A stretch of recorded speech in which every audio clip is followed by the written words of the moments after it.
وخاتم النبيين مولانا بالقاسم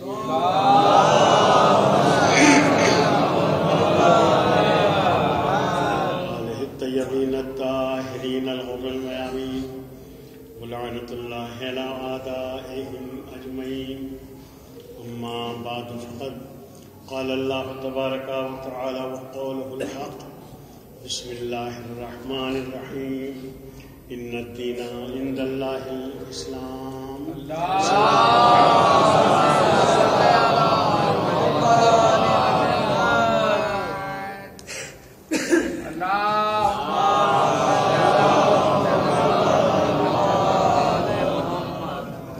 سورہ آل عمران کی آیت جس کی تلاوت کے ساتھ حاصل کی ہے. عشاء کریمہ کے ذیل میں دین فہمی کے عنوان سے میں نے آپ سے گزارشات کی اور آپ کا شکر گزار ہوں کہ آپ نے توجہ دی. نہیں معلوم کہ میں اپنی ذمہ داری کو کہاں تک ادا کر سکوں. دین ہمارے پاس ایک ایسی حرارت ہے جو ہمیں دنیا کے تمام سرد و گرم سے محفوظ رکھتا ہے. ہمیں اس چیز کو محسوس کرنا چاہیے کہ دین رسم و رواج کا نام نہیں ہے، بلکہ دین ایک اللہ کی طرف سے آئی ہوئی ایک ایسی حقیقت ہے جو آپ کو ہر موقع اور محل پر حادثات سے بچاتا ہے. میں نے کل عرض کیا تھا کہ خداوند عالم نے ہم تک دین پہنچانے کے لیے جن آفاقی کرداروں کو ہمارے اور اپنے درمیان میں قرار دیا ہے وہ اس دین کو یقینی بناتے ہیں. اگر ہمارا یقین ہٹ جائے کسی میدان میں بھی تو پھر ہمیں شکوک و شبہات بھی گھیر لیتے ہیں اور ہم پر بزدلی طاری ہو جاتی ہے. دین بزدلی کو ختم کرنے آیا ہے اور جب تک یقین نہ ہو بزدلی آپ تک آ سکتی ہے. خداوند عالم نے ایسے کردار آپ کے اور ہمارے درمیان چکے آج آخری پیشکش ہے اور تھوڑا آج وقت کی مجھے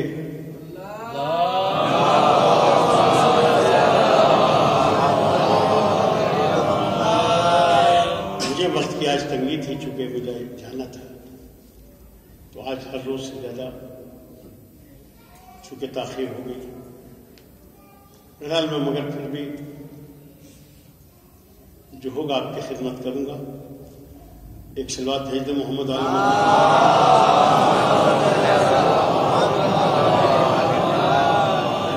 اللہ نے اپنے اور ہمارے درمیان دین کو یقینی بنانے کے لیے جن کرداروں کو رکھا ہے وہ اتنے قابل یقین ہیں کہ قسم کھا کے یہ بات کہی جا سکتی ہے. ہم نے اس دین کو جن ذرائع سے حاصل کیا ہے اور جن ذریعوں سے ہم تک پہنچا ہے وہ کردار معصوم کردار ہے. معصوم کسے کہتے ہیں؟ معصوم کہتے ہیں اس کردار کو جسے قسم کھا کے کہا جا سکتا ہے کہ یہ اللہ کے پسندیدہ ہے. اللہ نے ان کو ہماری بھلائی کے لیے اپنے اور ہمارے درمیان میں قرار دیا ہے. اس لیے کل میں نے جیسا کہ عرض کیا تھا کہ مولا کائنات حضرت علی بن ابی طالب علیہ السلام جنہوں نے اپنے آفاقی کردار کے ذریعے ہم تک اپنے کردار کے ذریعے جو دین پہنچایا وہ کیسا تھا. اور جب تک آپ اور ہم سب مولا کائنات کے بارے میں اس طرح نہیں سوچیں گے آپ کا اور ہمارا بھلا ہونے والا نہیں ہے. ہم مولا کائنات کے اس کردار کے بارے میں جو کسی بھی کمزور انسان کو دیکھ کے اتنا کمزور ہو جاتا تھا لگتا تھا کہ ان سے زیادہ کمزور کوئی آدمی نہیں. اور آپ اس فارمولے کو اپنے درمیان میں آزما کے دیکھ لیں. کمزور کے سامنے آپ کمزور بن جائیے پھر کوئی فساد اور ہنگامہ ہوگا ہی نہیں. یہ سارے فساد ہنگامے اس لیے ہوتے ہیں کہ ہم اپنی انا اور ڈر میں رہتے ہیں.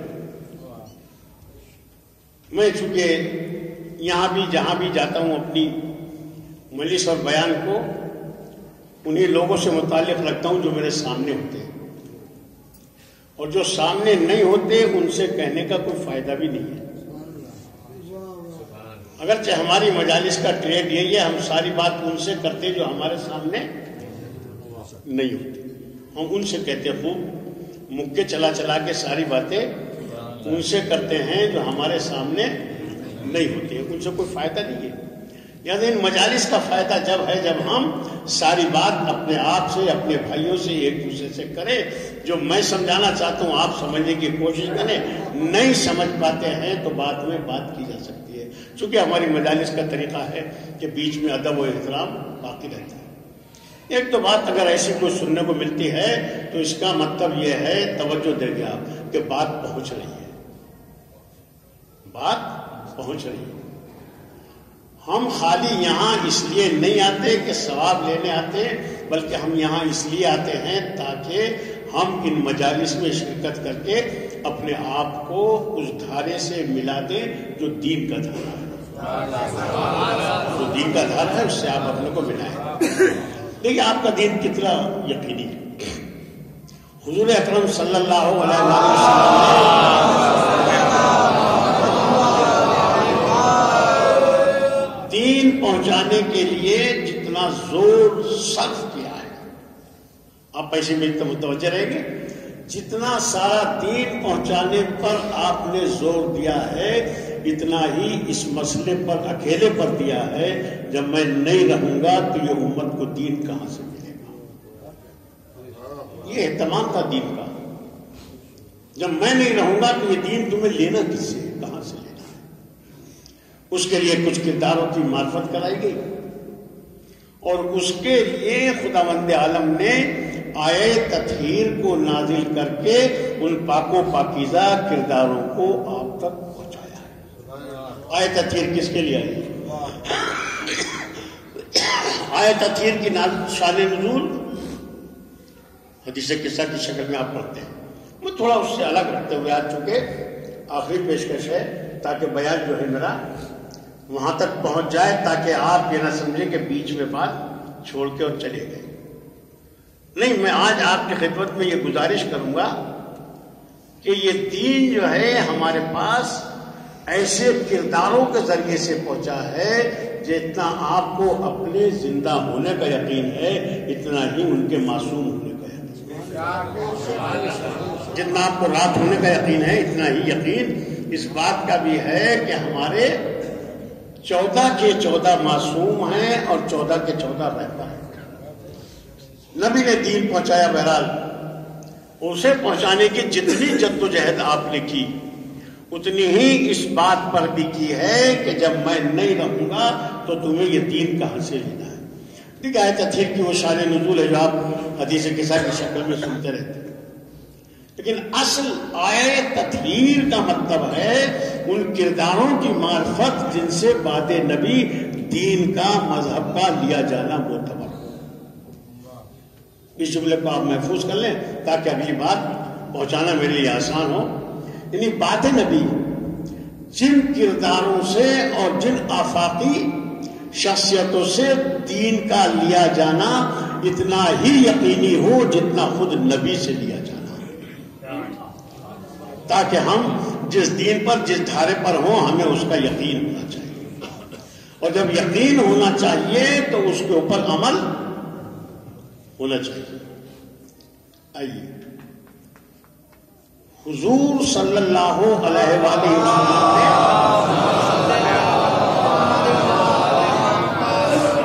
جس دن اپنا پہلا پیغام پہنچایا اسی دن یہ بتانا ضروری سمجھا میں نہیں ہوں گا تو تمہیں میرے بعد دین کس سے لینا ہے، تاکہ یہ امت بعد نبی انتشار کا شکار نہ ہو، تاکہ بعد نبی امت خود کسی فیصلہ کرنے کے لیے نہ اتر آئے، بلکہ نبی ایسے واضح پیغامات کے ذریعے یہ امت کو پہلے دن بتا دینا چاہتے تھے تاکہ کوئی یہ نہ کہے کہ ہمیں تو یہ بات تو پتہ ہی نہیں تھی کہ یہ اپنے بعد علی کو بھی بنا دیں گے، اپنے بعد یہ مولا علی کا اعلان کریں گے، ہمیں یہ بات پتہ نہیں تھی، اگر ہمیں پہلے سے پتہ چل جاتا تو ہم مثلا کچھ سوچتے۔ ایک دن کے لیے بھی حضور نے ایسا موقع نہیں آنے دیا امت کے سامنے کہ امت جو ہے وہ یہ سوچ لیتی کہ علی کسی دن نہ ہوں گے مثلا اس دین میں اور یہ دین ہمیں مل جائے گا۔ ایسا کوئی موقع نبی نے آنے نہیں دیا۔ آپ دیکھیں حضور نے کہ 2 زندگی، ایک مکی زندگی ہے اور ایک مدنی زندگی ہے۔ مکی زندگی کا اور حال ہے اور مدنی زندگی کا اور حال ہے۔ مکے میں نبی بہت کھل کے واضح طور پر دین کو نہیں پہنچا سکتے تھے، اس لیے نبی وہاں پر جہاں کوئی مل جاتا تھا اس کو بتا دیتے تھے، لیکن مجمع عام میں کھڑے ہو کر دین کو پہنچانا یہ مکے کی بعد کی زندگی ہے، جو نبی کی 2 ہی زندگی، ایک مکی اور ایک مدنی۔ مکی زندگی کا مطلب ہے قرآن بھی 2 حیثیتوں سے، ایک مکی اور ایک مدنی، آیات مکی ہیں مدنی ہیں۔ مکی کا مطلب یہ ہے جو ہجرت سے پہلے نازل ہوا ہے وہ سب قرآن مکی، اور جو ہجرت کے بعد نازل ہوا ہے وہ سب مدنی ہے۔ ٹھیک، جو قرآن کی تلاوت کرتے وہ جانتے ہیں مکی مدنی کیا ہے، لیکن جاننا سب کو چاہیے، جاننا سب کو چاہیے۔ مکی اور مدنی کا مطلب ہے مدنی جو مدینے میں آیتیں نازل ہوئی بعد ہجرت۔ ہجرت کہاں سے ہوئی؟ مکے سے مدینے کی طرف۔ حضور ہجرت کر کے مکے سے مدینے کی طرف تشریف لاتے ہیں، اور وہاں آنے کے بعد آپ کھل کے ببانگے دہل اسلام پہنچانے کے لیے پوری قوت صرف کرتے ہیں اور کھل کے دین بتاتے ہیں۔ اب مولا کائنات حضرت علی ابن ابی طالب علیہ السلام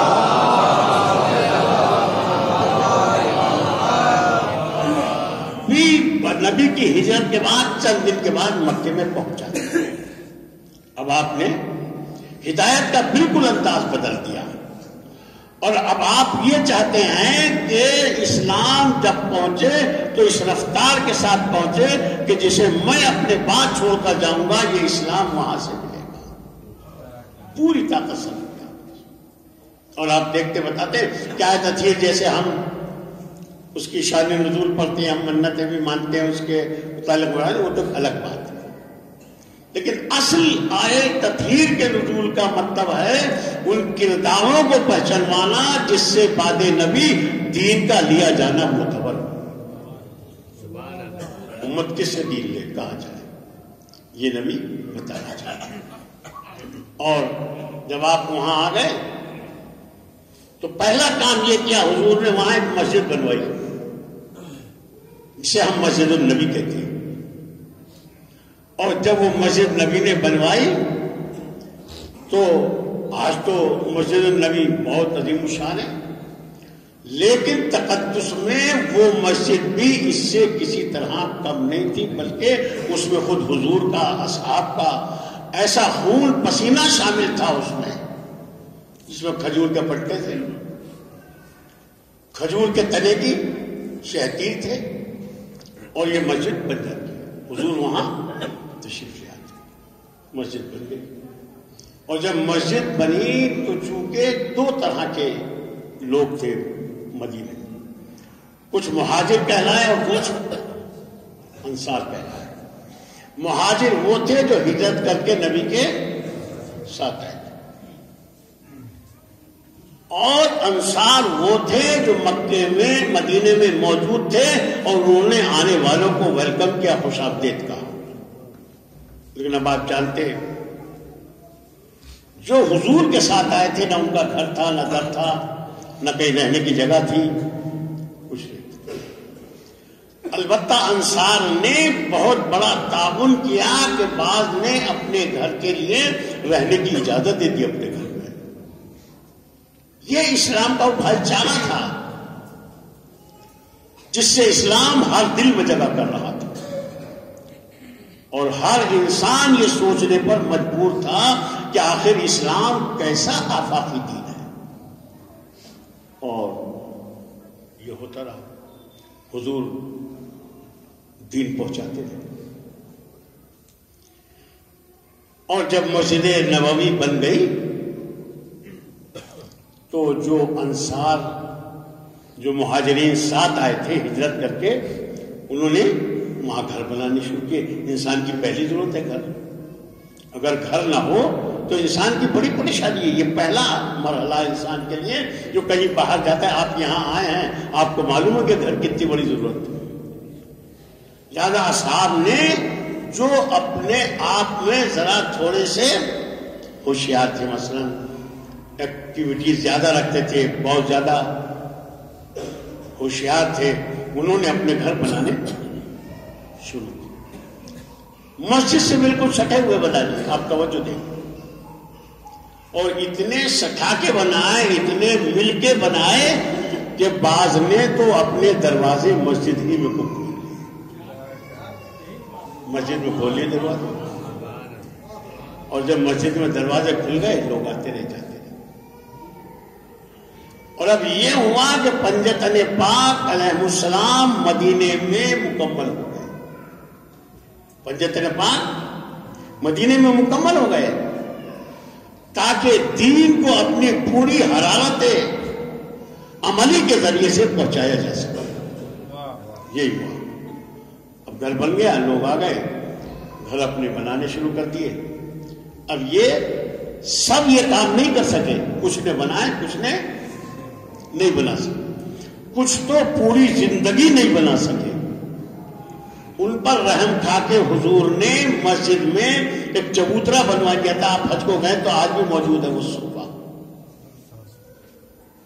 اور وہ بیچارے صحابہ مسلمان اسی چبوترے پر بیٹھے رہتے تھے، زندگی گزارتے تھے، نبی کے پاس کہیں سے رسد مدد آتی تھی آپ ان کو کھلا دیتے، ان کا انتظام کرتے تھے، صدقات خیرات آتے تھے نبی انہیں کو دیتے تھے۔ ان میں بہت اچھے اچھے نیک اصحاب بھی تھے۔ جب یہ سلسلہ چلتا رہا اور دین اپنی حرارت کی طرف بڑھتا رہا تو اب نبی کے لیے یہ ضروری ہو گیا تھا کہ وہ بتائیں کہ جب میں نہیں رہوں گا تو تمہیں یہ اسلام کہاں سے ملے گا، کس سے لینا ہے۔ چنانچہ اپنے دروازے کھول لیے، سب کے دروازے جس کے کھل سکتے تھے، اس میں بڑے بڑے لوگ تھے اور اتنے بڑے بڑے تھے جو اپنے دروازوں سے بھی اتنے اونچے اونچے تھے۔ نبی پر حکم آتا ہے کہ آپ اعلان کر دیں کہ سب اپنے اپنے دروازے، جب یہ کوئی رات تو کھل نہیں گئے تھے کہ شب خون لگا تھا اور رات میں آ کے لوگوں نے اپنے دروازے بنا لیے، صبح کو دیکھا تو دروازے لگے نہیں، تو کھل گئے، لوگ آتے رہے جاتے رہے، خوبی کام عمل ہوتا رہا۔ یہ اسلام کی حکمت عملی تھی تاکہ نبی اس دروازے کو پہچانوا دیں کہ جس سے بعد نبی تمہیں دین لینا ہے۔ دروازے کھل گئے، ایک یہ کھل گیا، ایک یہاں کھل گیا، ایک یہاں کھل گیا، یہ ایسے سارے دروازے سب نے چاروں طرف، اور مسجد میں ہی آنے جانے لگے دروازوں سے۔ مسجد میں آتے تھے، مسجد سے دروازے کو گھر میں چلے جاتے۔ حکم آیا نبی پر، نبی اب سارے دروازے آپ بند کرا دیں، بس ایک دروازہ کھلا رکھے۔ کچھ تو آپ سمجھ گئے ہوں گے کہ ایک کون سا ہے، اور کچھ نہیں سمجھے ہیں تو انشاءاللہ آگے سمجھ جائیں گے، چونکہ نہ صحابہ میں سب میں اتنی عقل تھی ایک سی، نہ آپ میں اور ہم میں ہو سکتی، سب بند کر لیں۔ اب ہوا یہ کہ لوگوں نے تھوڑا سا کوشش شروع کی کہ دیکھیں شاید ہمارا نہ ہو بند اور رہ جائے۔ ایک ایک نے آ کے الگ سے نبی سے رابطہ کرنا شروع کیا اور کہا سرکار ہمارا بھی کہا کہ وہاں میرا بھی کہا آپ کا، اور کئی دن لگ گئے اسی جدوجہد میں کہ دروازے بند ہوں، اور ہر ایک سوچ رہا پہلے کون کرے۔ جب کوئی اثر نہیں ہوا تو حضور نے سعد بن معاذ جبل انصاری جو نبی کے بہت پیارے صحابی تھے اور حضور نے بہت پیار بھی کرتے تھے، ان سے بلا کے کہا سعد اعلان کر دو، نام لے لے کہ جس کا دروازہ ہے سب اپنے اپنے دروازے بند کر لیں۔ اور سعد نے اعلان کر دیا کہ سب اپنے اپنے دروازے بند کر لیں، تو لوگوں نے پھر نبی کے پاس آ کر، خوخہ حضرت ابو بکر کی روایت بخاری میں بھی ہے، خوخہ کہتے چھوٹے جگلے کو، جیسے یہ ہے، وہ آئے اور آنے کے بعد کہا یہ روایت ہے خوخہ حضرت ابو بکر کے نام سے۔ انہوں نے کہا کہ حضور میرا بھی، کہا کہ ہاں، کہا تو مجھے چھوٹا سا کوئی جگلہ رکھ لوں میں خوخہ۔ نبی نے کہا نہیں، کہا میں تھوڑا سا روشن دان رکھ لوں، کہا نہیں، سوراخ رکھ لیں، کہا کہ نہیں۔ یہ نبی سب کیوں بند کرا رہے ہیں؟ اتنا بھی نہیں اتنا بھی نہیں، سب نے آ کے کہنا شروع کیا۔ نبی نے کہا نہیں کوئی نہیں، بس ایک دروازہ ہے جو یہ کھلا رہے گا، باقی سب اپنے اپنے دروازے بند کریں گے۔ اور اب آپ سنیے، حضرت حمزہ سید الشہداء ہے، اور انہوں نے آنے کے بعد کہا بیٹا ہمارا دروازہ، چونکہ چچا تو تھے ہی، اور نبی بہت چاہتے تھے، بہت پیار کرتے تھے حمزہ سے۔ جس دن حضرت حمزہ نے اعلان اسلام کیا ہے، اس دن نبی نے اپنی کمر کو پکڑ کے اپنی کمر کے مضبوط ہونے کا اعلان کیا اور کہا چچا اب میں تم سے راضی ہوں۔ نبی نے اپنی کمر کو، چونکہ حمزہ کوئی معمولی چیز نہیں تھے، اسد اللہ کہتے تھے نبی پیار میں آ کے، اللہ کا شیر، وہ آئے اور آنے کے بعد کہا چچا تو تھے ہی، کہا کیا ہمارا دروازہ بند ہوگا؟ کہا چچا یہ تو آپ کا بھی بند ہوگا، اور سنیے کہا آپ کا بھی بند ہوگا، اور اس کے بعد نبی نے فرمایا چچا اگر اس در کے علاوہ کوئی ایک اور کھلا ہوتا تو وہ آپ کا دروازہ ہوتا، یہ کھلا گیا ہے دروازہ، اگر اس کے علاوہ کوئی ایک اور ہوتا تو وہ آپ ہوتے، اس لیے کہ آپ مجھے بڑے پیارے ہیں، میں آپ کو بڑا پیار کرتا ہوں۔ سر سلطان مرزا نے اپنی مشہور کتاب البلاغ المبین میں اس جملے کے بارے میں لکھتے ہیں، کہا یہ وہی جواب تھا، توجہ دیا، یہ وہی جواب تھا جو حمزہ کو دیا تھا، جو آئے تطہیر کے وقت بی بی ام سلمہ کو دیا تھا۔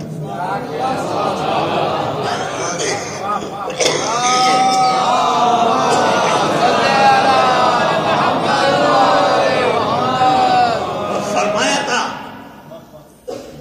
ام سلمہ تم مجھے بہت پیاری ہو اور خیر پر ہو، انک علی الخیر، لیکن چادر میں نہیں آ سکتی، چادر میں نہیں آ سکتی، یہ الگ سے مسئلہ ہے، یہ الگ مسئلہ ہے، چادر میں نہیں آ سکتی، لیکن تم خیر پر ہو، میں تمہیں بہت چاہتا ہوں۔ یہی جواب حضرت حمزہ کو دیا تھا نبی نے، چچا تم مجھے بہت پیارے ہو مگر دروازہ آپ کا بھی بند ہوگا۔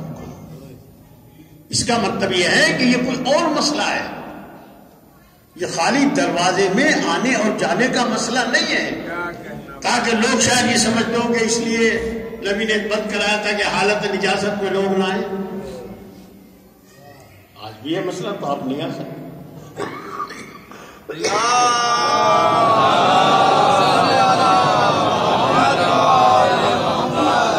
سلوات کو تو جب آپ کا دل چاہے آپ بھیج سکتے، اگر دل کر رہا ہو تو پھر بھیج دیں۔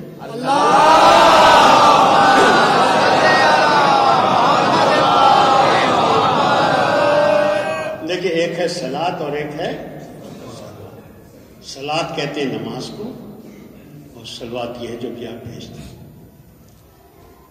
صلاۃ جو ہے نماز دور پہ جا کے قصر ہو جاتی ہے، 4 کی 2 ہو جاتی ہے، نہیں ہو جاتی، ظہر کہہ رکھا تھا 4، اور عصر کی کیا ہے 4، میں کوئی پڑھنے کو تھوڑے کہہ رہا ہوں، آپ سے حال بتانے کو کہہ رہا ہوں میں، یہ 4 کی 2 ہو جاتی ہے، جب آپ 42.5 کلومیٹر سفر پہ جائیں تو 4 کی 2 ہو جاتی ہے، لیکن یہ صلوات تو یہاں سے مکے تک بھی قصر نہیں ہوتی،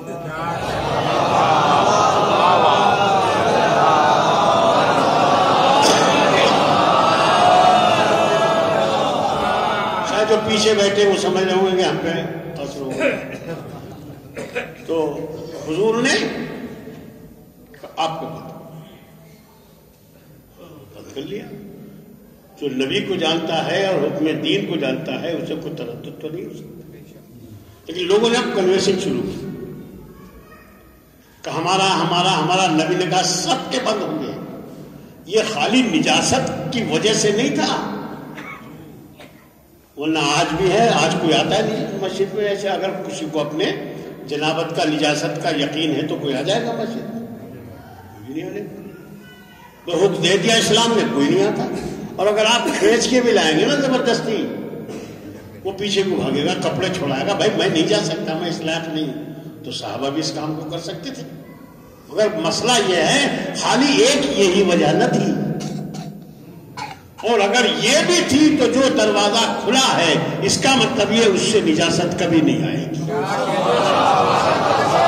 اس لیے کہ آئے تطہیر ان کرداروں کے اوپر گواہ ہے، لیکن آپ اندازہ لگائیں جو دروازہ کھلا ہے وہ کس کس کا ہے، علی کا، فاطمہ کا، حسن کا، حسین کا، اور فضہ کہاں جائے گی، میں فضہ بھی تو اسی گھر میں رہتی تھی، اس کا مطلب یہ جو بڑے بڑے شاہوں کو مرتبہ نہ ملا اسلام میں وہ ان کی کنیزوں کو حاصل تھی،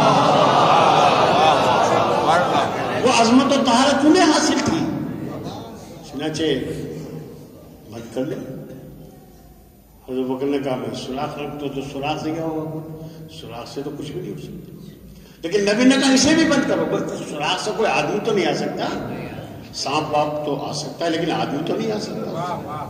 نبی نے کہا نہیں یہ بھی بند ہوگا. کیوں؟ توجہ دے, نبی چاہتے یہ تھے کہ میرے بعد کوئی اسلام لینے کے لیے دوسرا سوراخ بھی بند ہو جائے, تاکہ یہ نہ کہتے ہم نے نبی کو ایک دن اس سوراخ سے دیکھا تھا کیسے نماز پڑھ رہے تھے. سب کے تو چھوٹے چھوٹے سوراخ بھی بنتے, انہیں کیا پتا کیسے پڑھ رہے تھے. جو دروازہ کھلا ہے ان کو معلوم ہے کہ نبی نماز میں ہاتھ کہاں رکھتے تھے. لہذا بعد نبی ان سے دین لیا جا سکتا ہے اور یہی معتبر دین ہے. چنانچہ سب بند ہو, اور جب بند ہو گئے دروازے تو ایک دروازہ کھلا رہ گیا. یہ دروازہ پنجتن کا تھا, اور جب یہ دروازہ کھلا رہا تو یہ ہو سکتا تھا کہ کوئی کہہ دیتا علی ان کے داماد تھے, جناب فاطمہ ان کی بیٹی تھی اور وہ نواسے تھے, تو یہ بشری محبت کے تقاضے سے ایسا ہو گیا ہو. ایسا نہیں تھا. اگر بشری تقاضے کے تحت ایسا ہوتا تو ہم نے دیکھا کہ سب دروازے بند ہیں, ایک کھلا ہے, جو کھلا ہے اسی سے لوگ آتے جاتے ہیں. اگر یہ بشری تقاضا ہوتا تو اب حکم خدا آ جاتا. دیکھا کہ حسین آ گئے, پشت پر سوار ہو گئے, اب حکم خدا آ جاتا, نبی اس دروازے کو بھی بند کر دو, نماز میں خلل پڑنے لگا, نماز میں بچے آنے لگے, لہذا آپ اسکول بند کرا دیں. مگر نہیں, بچے اسی طرح آتے جاتے رہے اور دروازہ کھلا رہا. اس کا مطلب یہ دروازہ وہ نہیں تھا جس سے خلل آ سکتا ہو. یہ تو دین میں پیدا ہونے والے ہر خلل کو دور کرنے کے لیے دروازہ کھولا گیا تاکہ امت بعد نبی کس سے دین لے سکے. صلوات بھیجے محمد والے.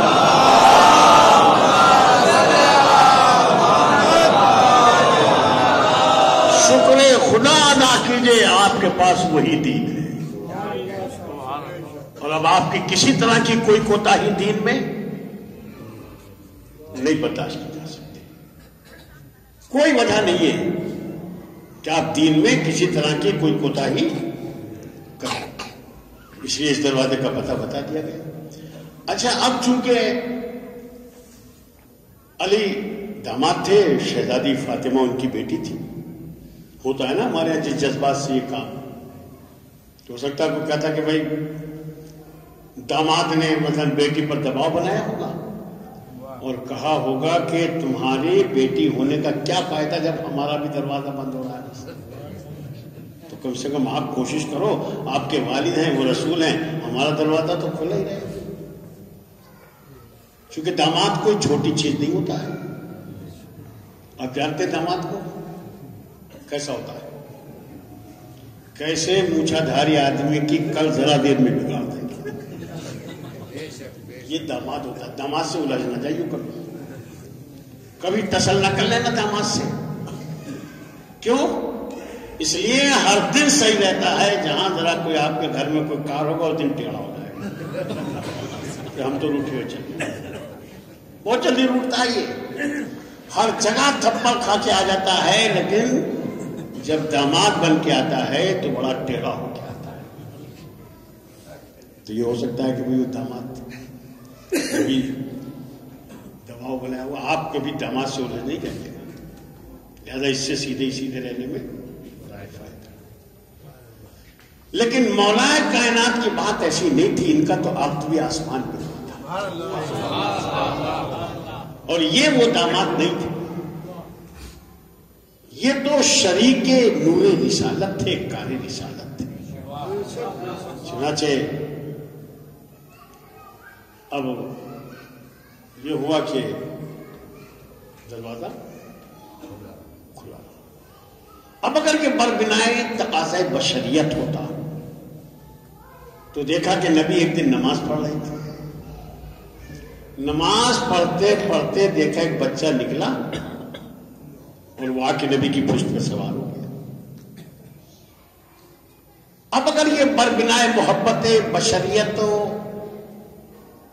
ہوتا تو پھر اب حکم آتا نبی اس دروازے کو بھی بند کر دو، اس لیے کہ اس سے بچے آنے لگے، نماز میں خلل پڑنے لگا۔ مگر نہیں، ہم نے دیکھا یہ آتے جاتے رہے، دروازہ کھلا ہی رہا۔ تو اس کا مطلب یہ اس دروازے سے خلل کبھی نہیں آئے گا، اس دروازے سے دین آئے گا جب بھی آئے گا۔ آتے رہے جاتے رہے، دروازہ کھلا۔ پھر ایک دن دیکھا ہم نے تاریخ میں کہ نبی حضور منبر پر ہیں، دروازے سے بچہ نکلا، دامن میں پیر اٹھا، بچہ فرش مسجد پہ گر گیا۔ رسول نے یہاں سے دیکھا اور اتر کے وہاں پہنچے جہاں بچہ گرا تھا، اور جا کے اٹھایا، اٹھا کے لے کے آئے، منبر پر لائے۔ کہ یہ نہیں ہو سکتا تھا کہ بچہ گرا تھا تو نبی کسی سے کہہ دیتے کہ مطلب آپ اٹھا دو؟ نہیں اٹھاتا، کوئی بھی اٹھا دیتا۔ ابھی تو حضور زندہ ہیں، ابھی تو کوئی بھی اٹھا دیتا، اور اٹھاتا نہیں بلکہ تاریخیں لکھ دیتی اور فخر کرتے اپنے آبا و اجداد پر کہ جب حسین گرے تھے رسول کا نواسا تو ہمارے ابا نے اٹھایا تھا۔ زیادہ ہمیں اسلام میں کچھ دے دو، اتنی بات پہ تو پتہ نہیں کیا کیا لے بھاگے لوگ۔ لیکن بچہ گرا تو نبی خود پہنچے، کیوں؟ اس لیے کہ بچہ نہیں گرا تھا۔ بچہ گرتا تو نبی کسی سے بھی اٹھوا لیتے، بچہ تھوڑے گرا تھا، یہ تو کل کا آنے والا اسلام کا مقدر گرا تھا۔ کل کا آنے والا کون گرا تھا؟ یہ بچہ نہیں گرا تھا۔ بچہ گرتا کسی سے بھی اٹھوا لے، مگر یہ کل کا امام گرا تھا۔ نبی نے کہا کہ کوئی نہیں اٹھائے گا، اسے میں اٹھاؤں گا، اس لیے کہ کل کو جب رسالت گرے گی تو یہ امامت اٹھائے گی، اور جب امامت گری ہے تو رسالت بلند کرے گی۔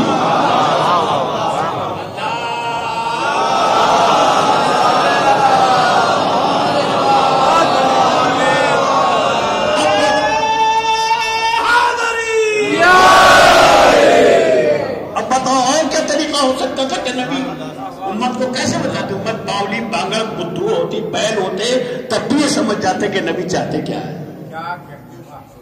خوب سمجھا، لے کے آئے اور لا کے یہاں بٹھایا، خود منبر پہ بیٹھے، زنگ پہ بٹھایا۔ اب میں نے آپ سے وعدہ کیا تھا ایک دن کہ میں آپ کو بتاؤں گا کہ یہ منبر کیا ہے، اب اس کا وقت آ گیا۔ زنگ پہ بٹھایا اور یہاں بٹھانے کے بعد نبی نے ارشاد فرمایا، ھذا حسین فارغ ہو، یہ حسین ہے، انہیں پہچان لو۔ کیا حسین اپنے نانا کی مسجد میں اتنے اجنبی تھے؟ کوئی نہیں جانتا تھا ان کو، سب جانتے تھے، مگر یہاں لا کے پہچانوانے کا مطلب یہ تھا کہ نبی پہچانوانا چاہتے تھے کہ ان کی معرفت کی جگہ منبر ہے، جب پہچانوائے جائیں گے منبر سے پہچانوائے جائیں گے۔ لہذا منبر کا تقدس ہمارے لیے واجب ہے، ضروری ہے، لازم ہے۔ اب یہ کہ منبر کسے کہتے ہیں؟ مثلا منبر لکڑی کے ڈھانچے کو نہیں کہتے، منبر ایک تقدس ہے، منبر ایک اسلام کی جگہ ہے۔ لہذا یہ آپ کی سب کی آزمائش ہے کہ منبر کے اوپر بیٹھ کر کوئی شخص آپ سے کھلواڑ نہ کر سکے۔ اور یہ نبی نے جب منبر بنایا ہے تو نبی کو اس منبر کی معرفت کرانا امت کے لیے اسلامی احکام میں سے ایک حکم تھا۔ منبر بنایا، کب بنایا منبر؟ آپ منبر سے پہلے آپ گئے حج کو تو دیکھا ہوگا کہ وہاں ستون حنانہ کھڑا ہے، وہاں ایک کھجور کا درخت، اس سے آپ پشت مبارک لگا کے کھڑے ہوتے تھے اور خطبہ دیتے تھے، احکام بیان یہ کرتے تھے۔ پھر منبر کی تجویز پیش ہوئی، آپ کی شرعی ذمہ داری ہے منبر کا تقدس۔ ایک تجویز پاس ہوئی کہ ایسے ایسے منبر بنایا جائے، تو آپ منبر پر جب آنے لگے تو اس درخت سے رونے کی آواز آتی تھی، اسی لیے اسے کہتے ستون حنانہ۔ گریا کرتا تھا وہ، چونکہ اس شرف سے محروم ہو گیا کہ حضور اس سے اپنی پشت مبارک لگا کے کھڑے ہوتے تھے، اسے رونے کی آواز آتی تھی۔ حضور نے اس کے لیے اہتمام یہ فرمایا کہ اس درخت کو کٹوا کے زمین میں اس کو دبوایا، اس کے اوپر ممبر کو رکھوایا، تاکہ نبی شرف بانٹتے ہیں تو اس طرح بانٹتے ہیں کہ سب کا حق بانٹ دیتے۔ چنانچہ آپ نے ممبر کو اس کے اوپر رکھوایا۔ اب اس ممبر پر سے ہی سارے احکام اسلام بیان ہوتے تھے، سارا دین اس سے پہنچایا جاتا تھا۔ نبی کو جو چیز تشویش میں ڈال رہی تھی وہ یہ تھی کہ میرے بعد اس ممبر کا استحصال نہ ہو جائے، اس کے لیے آپ نے پورا اہتمام کرایا، استحصال نہ ہو جائے۔ چنانچہ یہاں تک ارشاد فرمایا کہ میں دیکھ رہا ہوں میرے بعد ممبر پر بنی امیہ کے لوڈے کرتب کر رہے اچھال۔ ممبر بڑی احترام کی جگہ ہے، ممبر تقدس کی جگہ ہے، اس کا احترام واجب ہے، آپ پر لازم ہے۔ کیسے کرنا چاہیے؟ نبی نے کیا کیا؟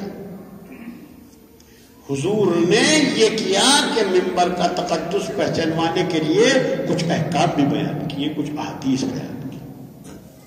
آپ نے فرمایا میری قبر اور ممبر کے درمیان کی جگہ روضۃ من ریاض الجنہ، جنت کے باغوں میں سے پائے۔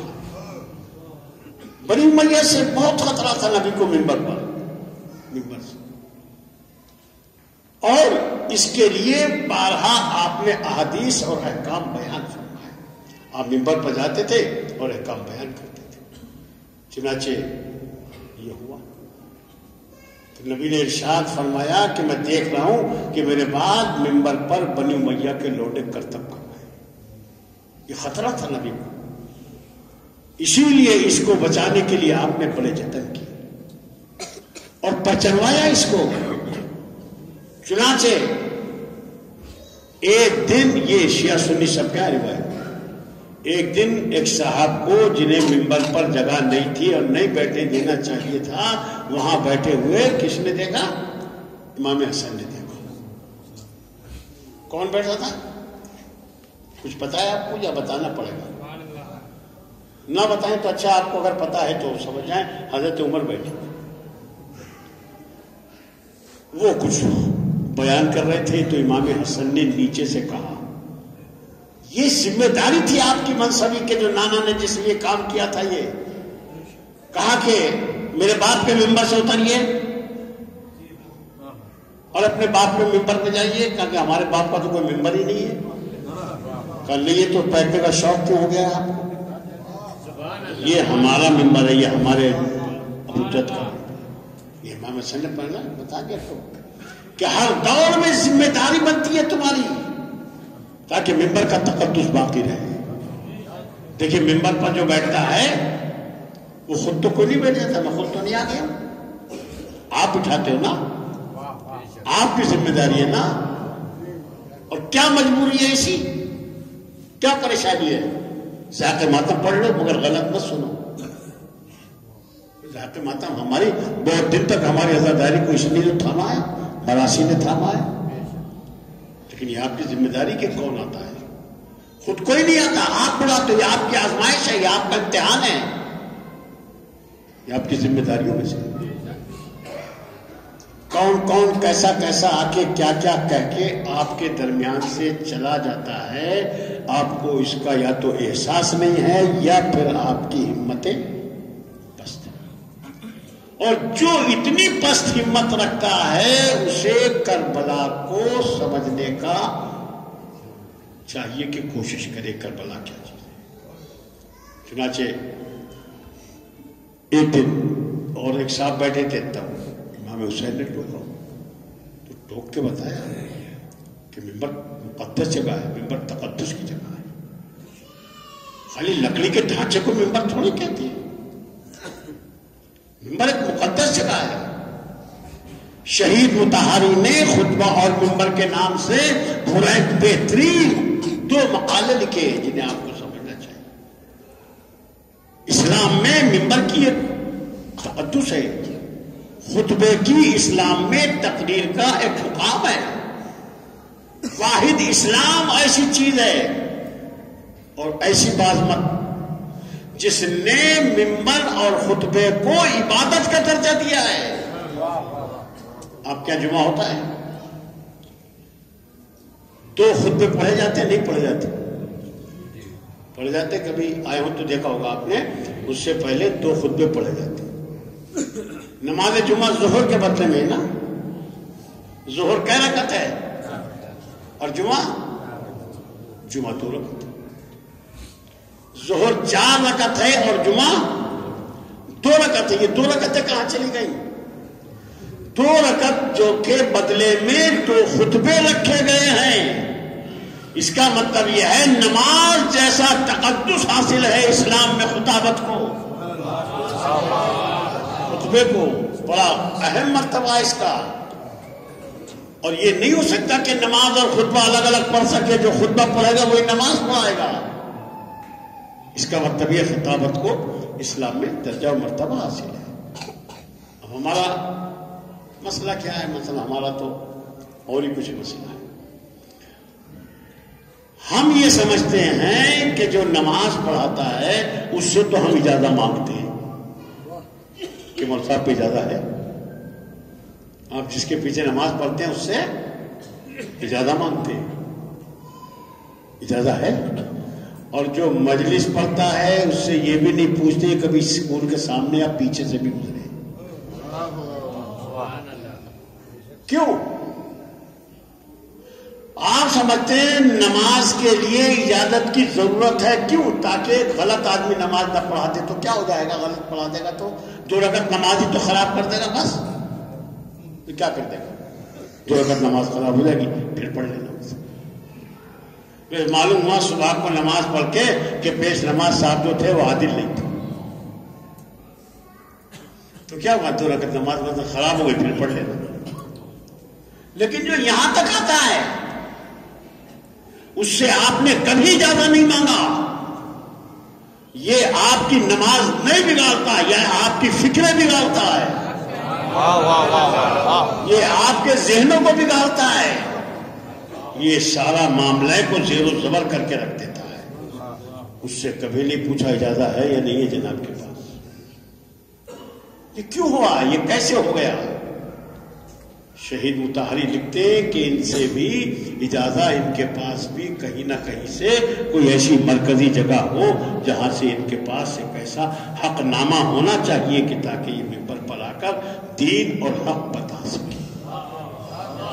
میں آپ کے سامنے بیٹھا ہوں اور جب میں سامنے بیٹھا ہوں تو آپ کی کوتاہی کا نتیجہ ہے یا آپ کی سمجھداری کا 2 ہی باتیں ہیں. ہم اجازت مانگتے ہیں پیش نماز کا اجازت. پیش نماز کا سب سے بڑا اجازت یہ ہے جو آپ کے درمیان میں مہینوں برسوں رہتا ہے اور آپ نے اس کے لیے کوئی ایسی چیز نہیں دی کہ یہ اجازت ہے. یہ اجازت مولانا آپ کے یہاں کئی سال سے؟ آپ کے سامنے کئی سال سے مول صاحب ہیں. کسی آدمی کو پہچاننے کے لیے کتنے دن چاہیے؟ اور منبر پر کسی انسان کو کتنی تقریریں چاہیے سمجھنے کے لیے؟ ایک دو تقریر میں تھیلے کی بلی باہر آ جاتی ہے, پتہ چل جاتا ہے. اس لیے مجھے معذرت کے ساتھ آپ سے بہت ہی اس کے ساتھ, اور میں قسم شریک کھا کے ممبر سے کہہ سکتا ہوں کہ میں آپ کو یہ بتانے کی کوشش نہیں کر رہا ہوں کہ میں اس لائق ہوں. میری بھی اگر کوتاہی ہے تو آپ اس کو مجھے آگاہ کر سکتے ہیں, بس آپ بات کر سکتے بات. لیکن ایک چیز سمجھنے کی ہے اور وہ یہ ہے کہ یہ جو ادا ہے, جو مجالس ہیں, جو یہ اس وقت کا مجمع ہے, یہ سب حسین مظلوم کے صدقے سے یہاں تک پہنچا ہے. اور آپ کا آنا بہت بڑی بات ہے, یہ کوئی چھوٹی موٹی بات نہیں ہے کہ اتنے مجمع کو اکٹھا کرنے کے لیے آپ کو کیا کرنا پڑتا ہے. ذرا آزاداری سے ہٹا کے مجمع اکٹھا کیجیے, اگر کر دیا تو میں نے جانا. آپ سمجھتے ہو کہ ہم بلا لیں گے؟ میں نہیں سمجھتا کہ آپ بغیر دعوت نامے کے بلا لیں گے. آپ کتنے بھی بڑے ہیں, خالی اعلان کیجئے کہ میرے بیٹے کی یا بیٹی کی شادی آپ آ جائیے، خالی اعلان پہ 10 بھی نہیں آئیں گے. کیا جائیے بس میں اعلان کر رہا ہوں، غیرت دار کوئی نہیں آئے گا، بے غیرت کی میں بات نہیں کرتا. یہ حسین کا اثر ہے جو انہوں نے قائم کیا ہے دلوں کے اوپر. آتے ہیں اور جہاں جگہ مل جاتی ہے وہی بیٹھ جاتے ہیں. آپ اپنے ہاں بلائیے اور بیٹھک پہ آپ کے کوئی آئے آپ کے ڈرائنگ روم میں اور آپ صحیح سے بیٹھنے کے لیے نہ کہیں کل کو پھر نہیں آئے. یہ حسین کی شہادت عظمیٰ کا اثر ہے، جسے جگہ جہاں مل جاتی ہے وہ بیٹھ جاتی ہے. یہ اثر ہے، یہ دلوں پہ حکومت ہے حسین کی کہ نام حسین آتے ہی آپ کا سیلاب اشک رواں ہو جاتا ہے. اس کے لیے والدین کو بھی دعا دیجیے، جنہوں نے تربیت کی ہے ان کو بھی دعا دیجیے کہ انہوں نے اس لائق بنا دیا ہے کہ ہم مجلس میں آتے ہیں. اسے چھوڑ نہ دینا، عزاداری چھوڑ نہ دینا. اور یہ آپ جملہ بہت سنبھال کے رکھیں، بڑے اساتذہ کا جملہ ہے، اصل عزاداری گریا ہے، گریا. اور باقی جتنے عزاداری ہیں یہ سب رسومات عزا ہیں جو گریے میں مددگار ثابت ہوتی ہیں.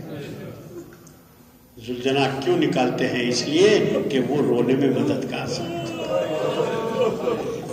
جب گھوڑے کی خالی پشت دکھائی دیتی ہے تو حسین کی یاد آتی ہے. تابوت دیکھ کر کیوں گریا آتا ہے؟ اس لیے کہ جن کے یہ تابوت ہیں ان کا تابوت نہیں اٹھا. یہی تو وجہ ہے آپ کا سیلاب اشک رواں ہے. خدا جزائے خیر دے اور کسی غم میں آپ کو نہ دے. خدا آپ کی حفاظت کرے. بس یہ ایام عزا، یہ بعد کربلا اسیروں کے دن ہے، یہ قیدیوں کے دن ہے.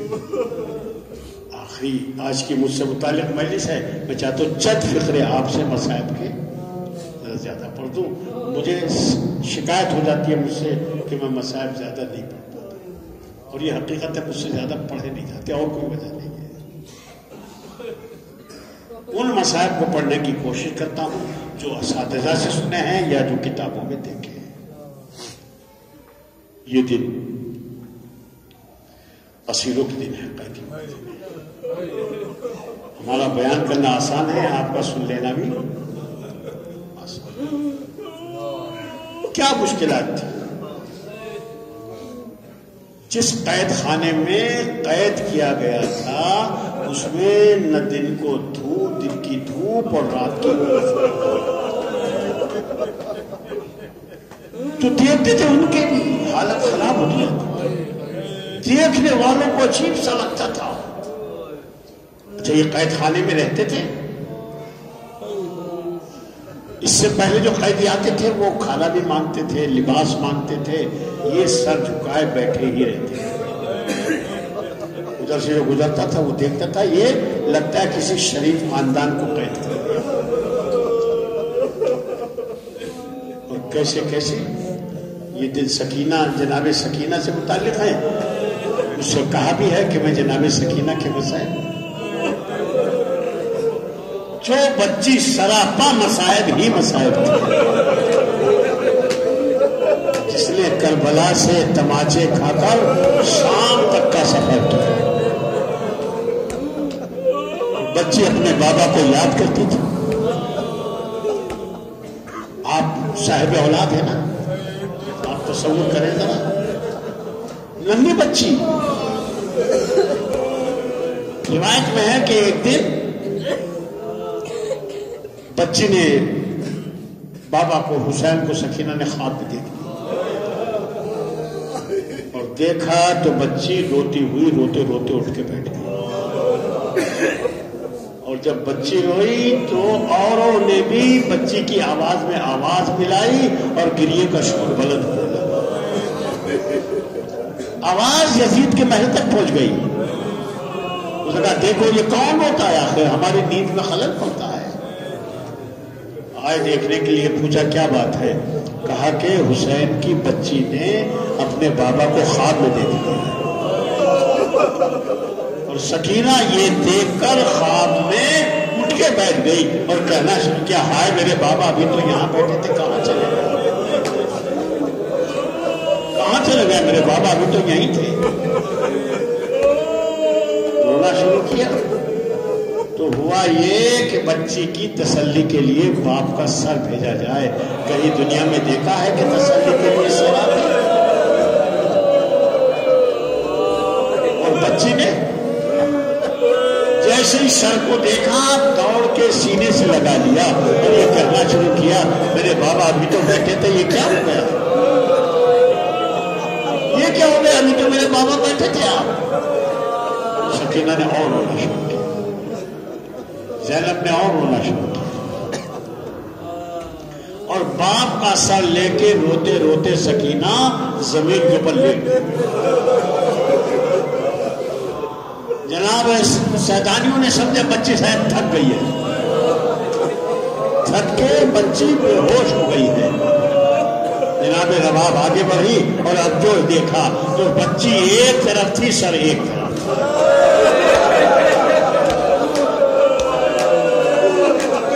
سیدانیوں میں اور ہونے کا شروع ہوا، بچی قید خانے میں انتقال کر گئی، مجبوری سمجھیے حالات کی،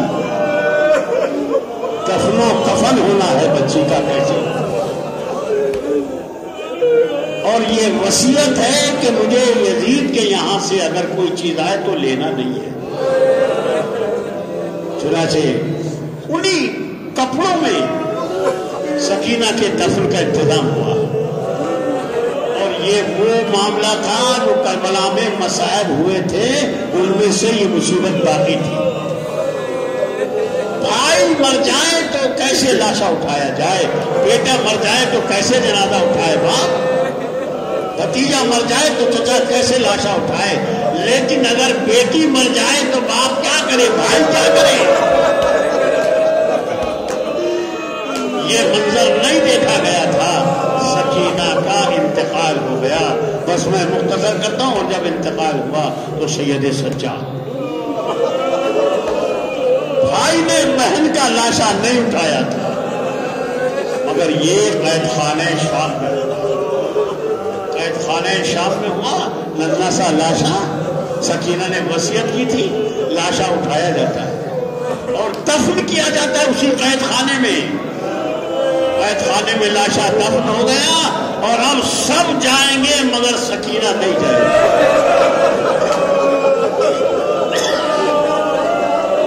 کسے سب سے جانے کا زیادہ وطن جانے کا ارمان تھا، وہ سکینہ نہیں جا سکے گی۔ یہ وہی تو ہے جو شام کو پھپھی زینب سے پوچھتی تھی، وہ اپنی اماں یہ پرندے کہاں جا رہے ہیں، کہا بیٹی اپنے اپنے گھروں میں جا رہے، کہا تو پھپھی اماں ہم کب گھر جائیں گے، ارے سب جائیں وہ سکینہ نہ جائے۔ کتنے درد و علم کا یہ منظر تھا۔ بس میرے عزیزو قید خانہ شام میں ننھی سی قبر بن گئی، جب قبر بن گئی تو اب قید خانے سے چھوٹ کے اہل حرم چلے، جب اہل حرم چھوٹ کے چلے قید خانے سے تو عالم یہ تھا کہ ایک ایک بی بی قبر سکینہ پہ آتی تھی، رخصت کے لیے قبر سکینہ پر آتی تھی، ایک ایک بی بی آئی، سب نے نو ماتم کیا۔ زینب آئی اور آنے کے بعد کہا بیٹی بڑا ارمان تھا وطن جانے کا، سب جانے تم نہیں چلو گی۔ ہوا یہ کہ ایک مرتبہ جناب رباب آگے بڑھی، صاحب اولاد ہو، اور رباب آگے بڑھی اور آ کے قبر سکینہ پر بیٹھ گئی، بیٹھ کے کہا قافلے والوں خدا حافظ، جاؤ میں تو یہی قبر سکینہ پہ رہوں گی۔ جناب زینب نے کہا بھابھی چلو، قافلہ چلنے کو تیار ہے۔ ایک مرتبہ جناب رباب نے